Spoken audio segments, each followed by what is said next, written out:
A lifelong Democrat tweets that he's seen the evils of the Democratic Party. My plea to you to get involved, to get engaged in the game that is politics, because they care about you even if you don't care about them.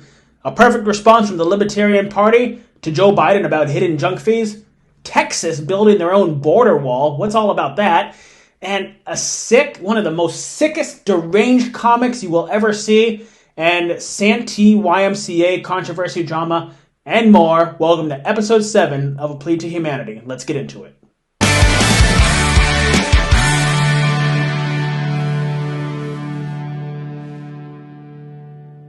Hello and welcome to episode 7 of A Plea to Humanity, my brand new podcast dedicated to transferring power back to the people, you, the people. In this episode, I'm going to talk about a lot, as I briefly mentioned in the introduction, so let's get right into it. But before we begin, I gotta do the obligatory, please like this video, please subscribe to this channel, and please share this video with a friend if you like this message. This is a brand new podcast, and I could use any help that I can get in helping me build this channel. So let's get right into it. This gentleman by the name of Daniel Coatson tweets that I was a lifelong Democrat until COVID. In April 2020, 1 month into lockdowns, I told my wife that I would never vote for a Democrat again. The party had become evil. And this was before Democrats forcibly masked 2-year-olds and before their totalitarian vaccine coercion. I love it. Absolutely love it, but let me just go ahead and get ahead of the game. I am not saying the Republican Party is the answer, or not even the Libertarian, or really any other. That doesn't, just because one person can say the Democratic Party is kind of like treading in the evil direction, that doesn't automatically assume something else. I'm not the biggest fan of the Republican Party. Let me put it this way. Here is full transfer of power back to the people. Here is the Democratic Party, okay? This is how I see it. So 100 on this side is full transfer of power back to the people. And over here is, on the other extreme, the Democratic Party, right? If Democrats run this country, we're going to have the complete opposite of transferring power back to the people. But now where's the Republican Party? I'd say the Republican Party is right around here, right? Not the best, not anywhere close to transferring power back to the people, but, the lesser of two evils. Now, with that being said, if this country was completely ran by Republicans, that's only one small step in the right direction. That's only one step out of many that we have to go towards to transferring power back to the people. So, yeah, I'm not some Republican activist over here that say the GOP is the best and the Republican Party is the best and the Democrats sucks. I mean, the Democrats really do suck, but so do a lot of Republicans. So I even quote tweeted him. This is 100. However, this does not mean the only alternative is the Republican Party. Free your mind. I also tweeted the other day that the problem with labels and camps, I'm huge on dismantling labels and getting us out of these ideological tribalistic camps. The problem with labels and camps, this is a different tweet. I can look to the Republican, Democratic, and Libertarian Party and agree with some stances and disagree with others. So why put yourself in one of those camps? Why label yourself and restrict your way of thinking? Free your mind. It is so important. We have to free our mind. We have to get these labels out of us. We have to break free from these camps if we're going to transfer power back to the people. But let's go back to Daniel's tweets and how the Democratic Party has essentially become evil at this point. It's not your grandfather's Democratic Party anymore. It's not the Democratic Party of the JFK Democrats, the Blue Dog Democrats, the people who care about this country. The Democratic Party has been taken over by those woke, quote-unquote, activists. It's true.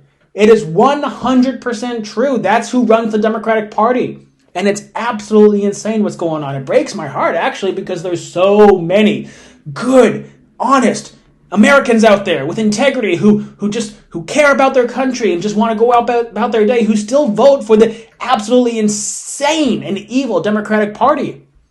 In COVID, they embraced the lockdowns of small businesses for as long as they possibly could.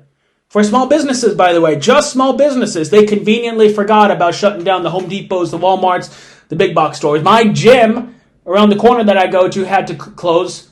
But I could go to Home Depot and stand in line and go to Home Depot and still be within 2-3 feet of another person. That was totally fine, right? It was COVID that shut down the small businesses. The big box stores had ways to keep us safe in the small. Give me a break. I've heard it all. I've heard it all. The Democrats, that's just one example out of many. Now, I get it. Okay, Republicans, like all Republicans except Kristi Noem's governor of South Dakota, shut down. You look to Ron DeSantis, the Florida's governor, he locked down for 2 weeks. I get it. That's why I said the Republican Party isn't the full transfer of power back to the people, but it's one small step in the right direction. You had the Democrats who locked down for as long as they possibly can. You've had most Republicans locked down for just a little bit. So again, just one small step in the right direction would be the Republicans. So that's just one example of how evil and chaotic the Democratic Party has gotten. How about the forced vaccinations of the entire public, right? Coercion. I just don't understand what's going on with people. The forced vaccination of the population. Or you're going to lose your job if you don't get vaccinated. Think about that for a second. It is hard to imagine from just a casual guy how that's a good thing. You're gonna get vaccinated against your will. You're gonna get vaccinated if you want to go. You better get vaccinated if you want to go into that restaurant. Talk about medical segregation. That is evil. That is evil. Now I'll bring up abortion a little bit. I get it. There's people out there who are pro-choice. But whatever happened to safe, legal, and rare? The Democratic Party, they're champion abortion. They are abortion champs. They are abortionist healthcare, celebrating abortion. You had people at Democrats at the State of the Union address just the other day wearing abortion pins. You have people on late night comedy shows cheering abortion, abortion, abortion, and having parades about it. It's a real thing.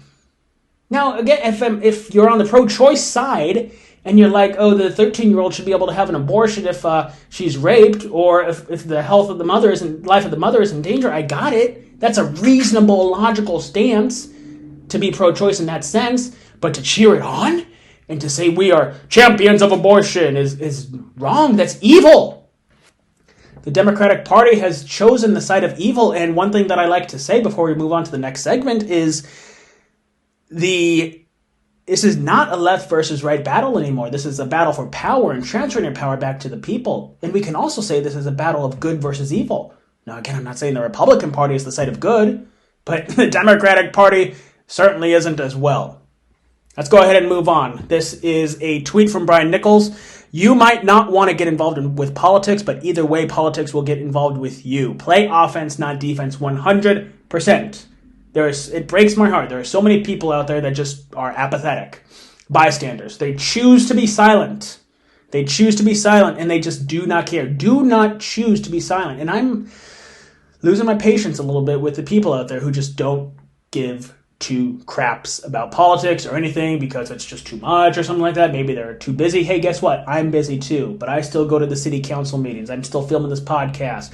I'm still out there doing what I can because it is important for all of us to get in the game. Politics, they will care about you. When I ran for office for a state assembly in the 79th district here in San Diego, California, one quote that I said on the campaign trail more than anything else was from Edmund Burke.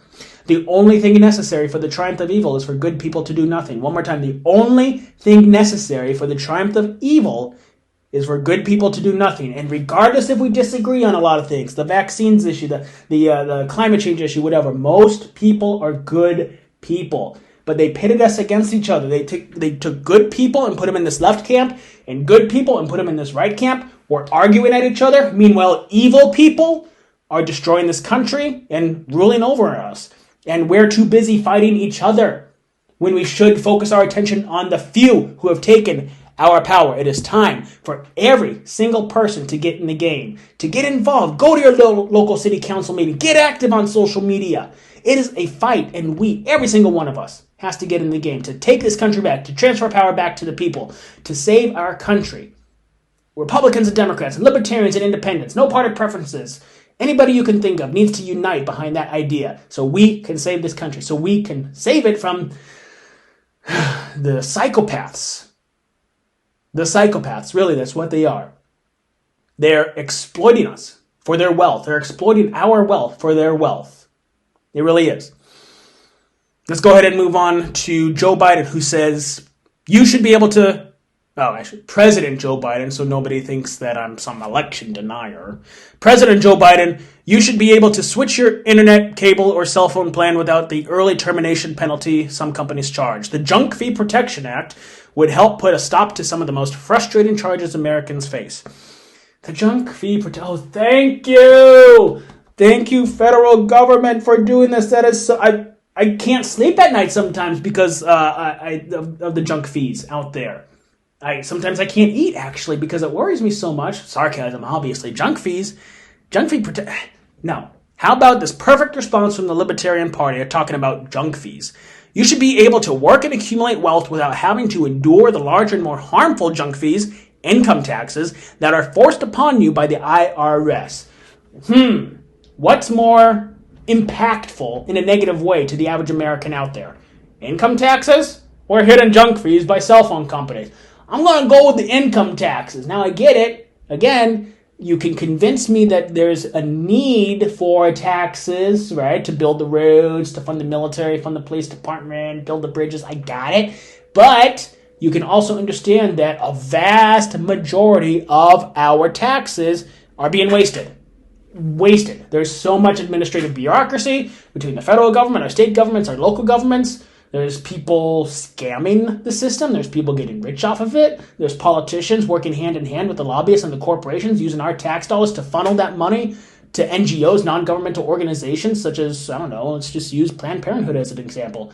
So they can kick that back to the Democratic Party, right? I understand the concept of taxes, and as I mentioned in one of my previous podcasts, I believe it was my last podcast, episode 6, taxation is technically theft, because theft is when somebody takes something that belongs to somebody without their consent. So if the government takes our money in the form of taxes without our consent, that's technically theft, right? Regardless if it's used for good purposes, it is still technically theft. So the Libertarian Party hit the nail on the head. You should be able to work and accumulate wealth without having to endure the larger and more harmful junk fees, income taxes that are forced upon you by the IRS. It's insane. And I don't understand how more Americans haven't united behind this fact that we are getting taxed to death.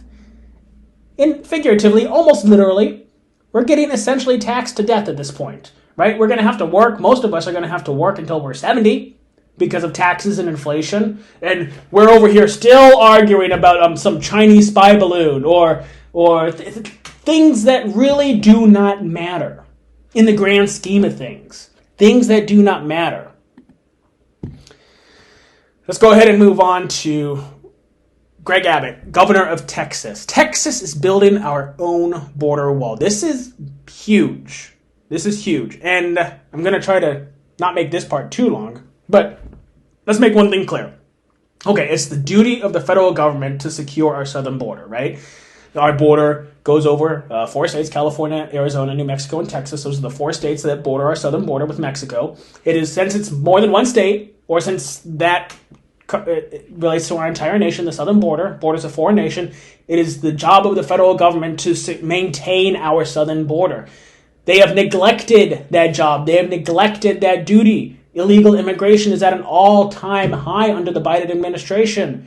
And for the record, I am so for legal immigration, but anti-illegal immigration.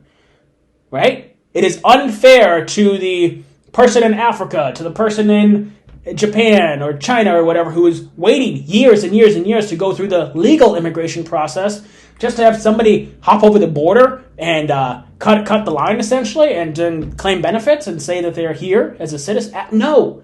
So unfair. Absolutely unfair. So unjust. Extremely unjust to those going through the legal immigration process the right way.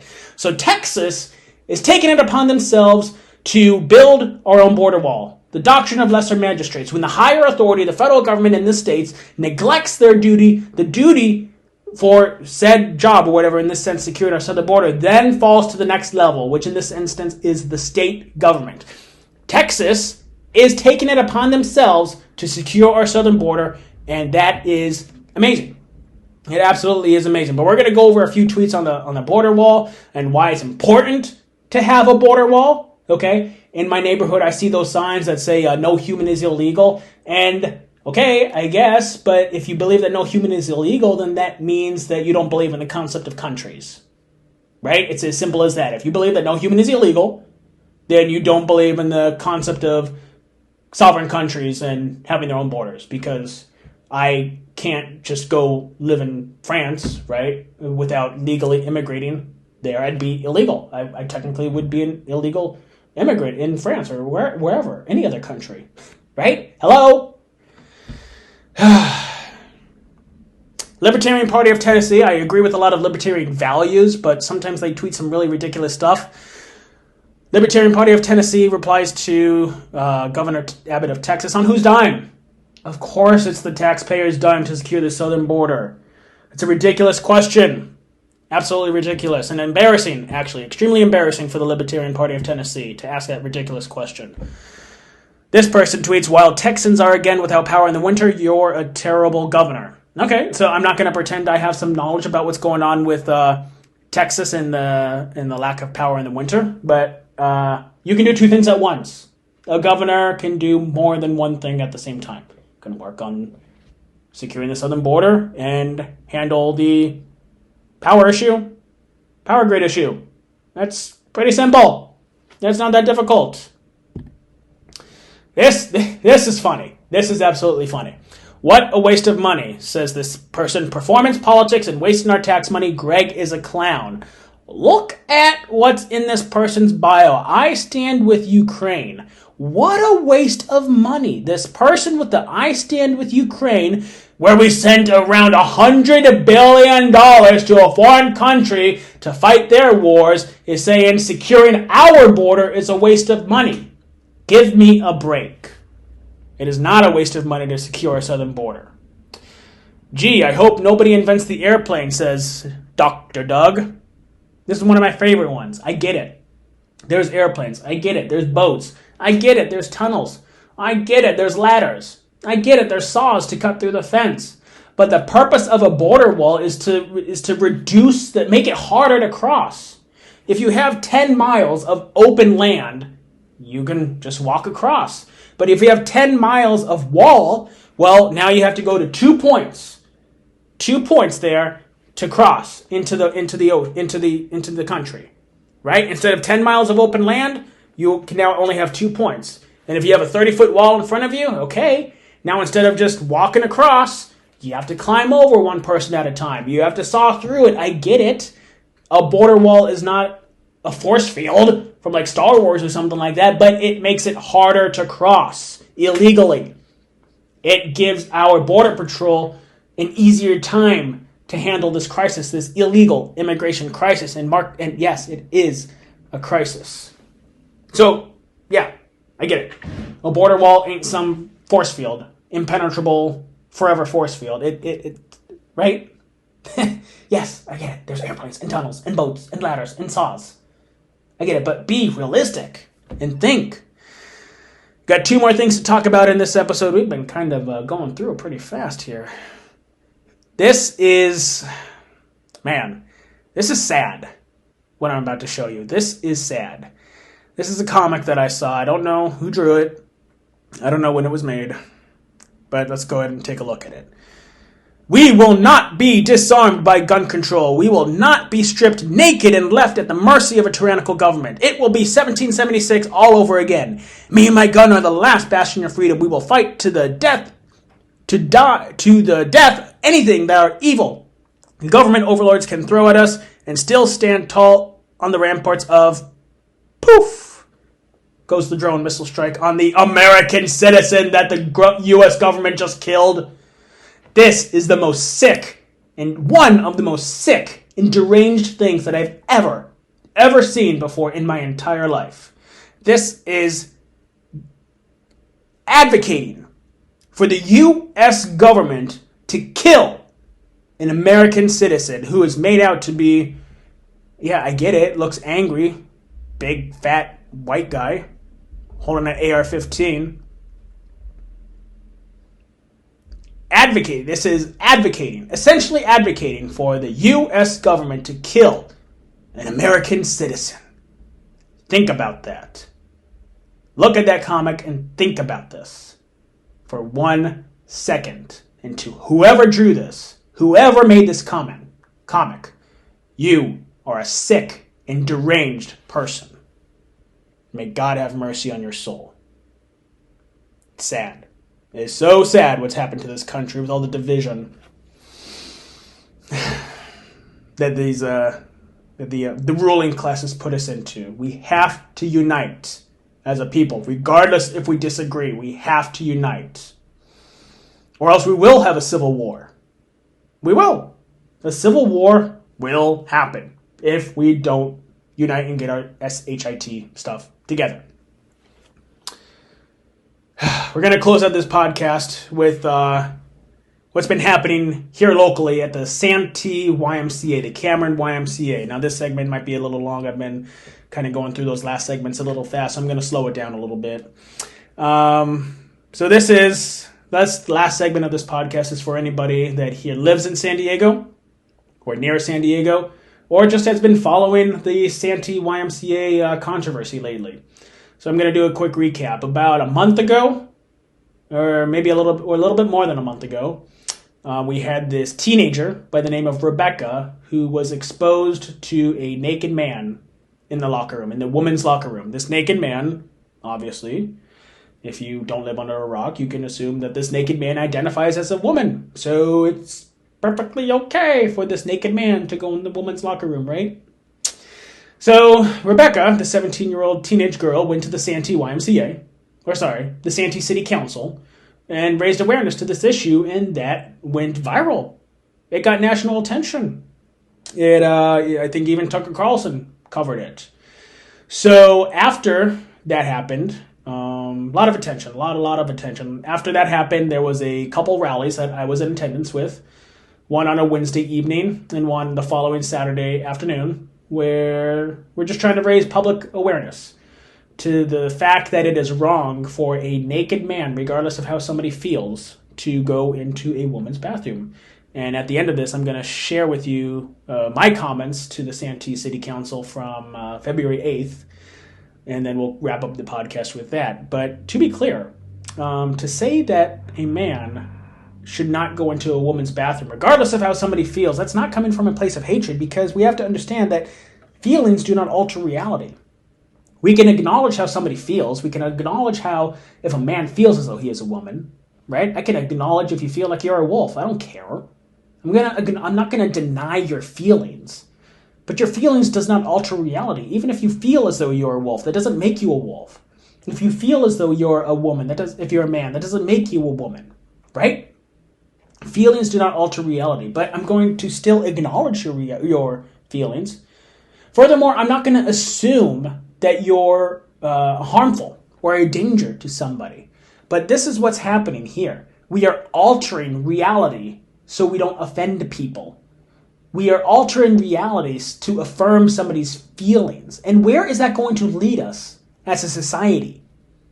Are we going to start affirming people who identify as a child, adult men? Are we going to start affirming people who identify as a different race? Why not? If gender can be a social construct, why can't age be a social construct? Why can't race be a social construct? Let's just throw everything out the window. All the rules that we've been following since the dawn of humanity, let's just get rid of it. So I'm not saying anything hateful here. I'm not saying anything negative about somebody who identifies as a transgender individual. Right? There's solutions to this problem. If a man doesn't want to go into the man's facility because he feels as though a woman, well, then maybe the solution is private bathrooms or transgender bathrooms or something like that. But just because somebody feels as though he is a woman, it doesn't make him a woman, and he has no right to violate somebody's safety to go into a woman's bathroom. It's just wrong. It is wrong, and this is where we're at as a society. So that's what's happening. On February 8th was the second go-round at the Santee City Council. And what looks like is happening is that the Santee City Council is working with the YMCA, the Cameron YMCA. They're going to install private bathrooms and implement a no nudity policy in the locker rooms. So maybe that solves the issue. Maybe those private bathrooms, as I just mentioned a little while ago, solves the issue. Maybe it does, maybe it doesn't. But regardless of what happens, we have to understand that we must remain grounded in truth, logic, and reality as a society if we're going to continue to function as a society. Sometimes I think of, I'm not a biblical scholar, but sometimes I think of, the Tower of Babylon, and how mankind sought to defy God's wisdom and build a tower high up to the heavens so they can go into heaven. And what did God do? He, how does it go? He changed their tongue, so everybody spoke a different language. So now there was so much confusion and they couldn't continue building the tower because they couldn't communicate with each other. What's going to happen when words start meaning have more than one definition? When you can't even define the word woman? What's going to happen to society when that gets out of control? Where could this lead to? Where's the boundary? Are we going to, in a couple years or tomorrow or whatever, allow a man who is attracted to children, identifies as a minor attracted person, should that person go to 6th grade camp because they're attracted to children? Absolutely not. But we can get to there if we, the people, do nothing, if we continue to be passive, if we continue to sit back at home and not go to the city council meetings and not speak up and not get engaged and not go on social media and not have these necessary conversations. And if we choose to continue being silent and apathetic, that will happen. It will. It's not a matter of if, it's a matter of when. It will happen. People will try to identify, men will try to identify as a child and say they're trans youth or something like that. And real predators will prey on the vulnerable. It's time to get in the game. Remember, politics. You might not care about politics, but politics, they care about you. So let's go ahead and I haven't watched the 2 minutes. I'll just do that at the very, very end, and I'll close out that podcast with that. That is my plea to humanity. Get in the game. And it is time to unite the people so we can take our power back. If you like this message, give this video a like and subscribe to this channel. Without further ado, here is my 2 minutes to the Santee City Council from February 8th, and closing out this podcast at the end of that. Thank you for watching. Bye. Hello. 2 weeks ago, I addressed the council, and I said that we must agree on basic fundamental truths if we are going to continue to function as a society. If we cannot, we will tread into an unprecedented and a potentially dangerous future. To be clear, I want to encourage everyone to acknowledge how someone feels. After all, that is empathy 101. But it must be made clear that feelings do not alter reality. We can all acknowledge that a man feels as though he is a woman, but that does not make him a woman for the same reason that I am not a cat, even if I feel as though I'm a cat. Saying that a man who identifies as a woman should not be in the woman's bathroom is not coming from a place of hatred. I condemn those accusations. Rather, those accusations are disingenuous, filled with hate, and frankly harms the public good by spreading dangerous misinformation, as no one is saying that transgender people are harmful. That is another lie based in hate and deception. So here's the deal. As a society, we have two options. We remain grounded in truth, logic, and reality, or we bend reality in an effort to affirm feelings, pursue inclusivity, and equity. If we do that, we will undoubtedly allow actual predators to prey on the vulnerable, or even worse, allow pedophilia to demand acceptance in our society, because after all, if a man can identify as a woman based off feelings, why can't a man also identify as a child based off feelings? If gender can be a social construct, why can't age also be a social construct? I can only hope none of this happens here in Santee before the council decides to be brave and take a stance to preserve reality. The reality that men are men and women are women. Again, we either live in truth, logic, and reality, or we do not. In closing, I am calling upon the Santee City Council to encourage the Cameron YMCA to reverse its stance on their position, which allows men who refer to themselves as transgender to enter a women's locker room. And if the YMCA does not, as unfortunate as this is, I am calling upon the council to terminate the lease with the Cameron YMCA, as keeping society grounded in reality, truth, and logic is more important than any service a YMCA can offer to any community. Thank you. Next speaker I have is Tracy.